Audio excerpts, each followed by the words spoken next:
Dans cette vidéo, il est question du concerto pour violon en ré majeur de Johannes Brahms. Je t'explique l'essentiel sur l'œuvre et sur le compositeur. Johannes Brahms a composé son concerto pour violon en ré majeur op. 77 entre 1878 et 1879. C'était son seul concerto pour violon et il a été écrit à une époque où Brahms était déjà un compositeur reconnu. L'œuvre a été suggérée par un ami violoniste, Joseph Joachim, qui avait demandé à Brahms de composer un concerto pour violon. Brahms travailla intensivement sur le concerto et se fit conseiller par Joachim, qui assura également la partie soliste lors de la première représentation en 1879. Le concerto pour violon en ré majeur se compose de 3 mouvements.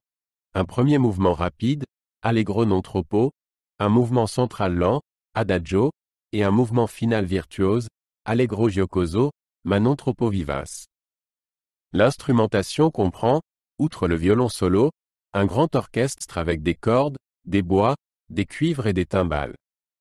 Le concerto se caractérise par une étroite imbrication de la partie soliste et de l'orchestre, les deux partenaires travaillant sur un pied d'égalité. Le concerto pour violon de Brahms est très exigeant pour le soliste et demande une maîtrise technique parfaite de l'instrument. La partie soliste se caractérise par des doubles doigtés exigeants, des courses, des sauts et des passages rapides dans les registres aigus. En même temps, le concerto séduit par une mélodie expressive et cantabilée qui laisse au soliste l'espace nécessaire pour une interprétation individuelle. L'orchestre est également très exigeant et assume des tâches thématiques importantes. Le concerto pour violon se caractérise par un travail motivique dense, dans lequel Brahms traite et développe les idées musicales avec art. Le thème principal du premier mouvement est déjà varié et transformé de multiples façons au cours du concerto. Il existe également des références motiviques entre les mouvements, ce qui confère à l'œuvre une grande cohérence interne. Le thème principal du mouvement lent, présenté par le hautbois puis repris et développé par le violon solo, est particulièrement mémorable. Le concerto pour violon de Brahms se distingue par une harmonie riche et différenciée, marquée par des tournures chromatiques et des modulations inattendues. Brahms exploite les timbres de l'orchestre de manière magistrale et utilise les différents instruments de manière ciblée afin de créer des ambiances et des atmosphères particulières. Le traitement des vents est particulièrement impressionnant, ils prennent souvent en charge des mélodies indépendantes et entrent en dialogue avec le violon solo. Le concerto pour violon de Brahms est considéré comme l'une des œuvres les plus importantes et les plus exigeantes de la littérature pour violon. Il exige du soliste non seulement une technique accomplie, mais aussi une grande maturité d'interprétation et une grande force d'expression. Le concerto a été accueilli avec enthousiasme après sa création et a depuis trouvé une place de choix dans le répertoire des grands violonistes. Il a été enregistré par de nombreux solistes de renom, tels que Jascha Effay, David Watrach ou Anne-Sophie Mutter, et a fait l'objet de nombreuses RE accent aigu interprétations.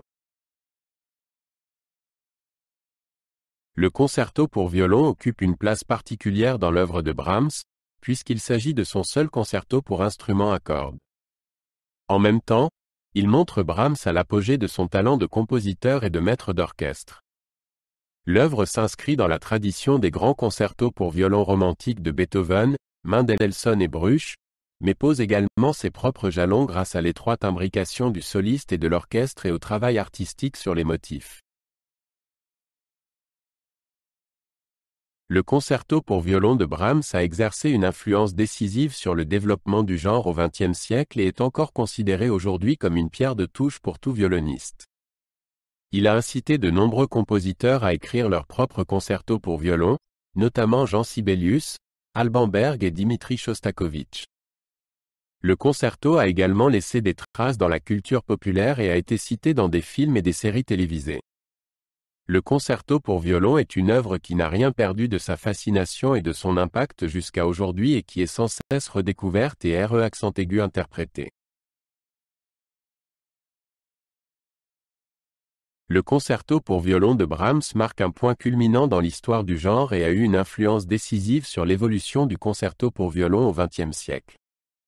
Il montre Brahms comme un compositeur qui a su utiliser de manière unique les possibilités de l'orchestre et du violon solo et qui a repoussé les limites du genre. Le concerto s'inscrit dans la tradition des grands concertos pour violon du XIXe siècle, mais il pose également ses propres accents et se tourne vers l'avenir. C'est une œuvre qui pose les plus hautes exigences aux interprètes et aux auditeurs, tout en enthousiasmant par sa beauté et sa force d'expression.